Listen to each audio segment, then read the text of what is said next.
ხშირად არის ხოლმე ჩვენ ცხოვრებაში, რომ უფალი ჩვენ გვამდაბლებს, გვამცირებს ვიღაცის ხელით.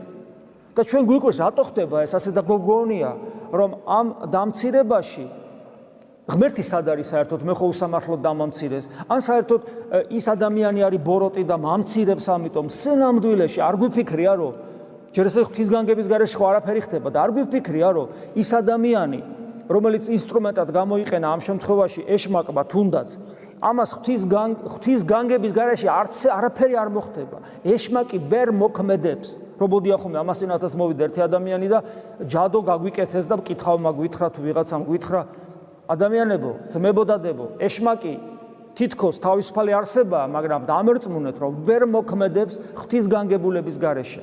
ეშმაკი რო ეშმაკობს, ადამიანებს რო აცდუნებს, ყველაფრის ზემოთ კიდე ღვთისგანგებულება არის.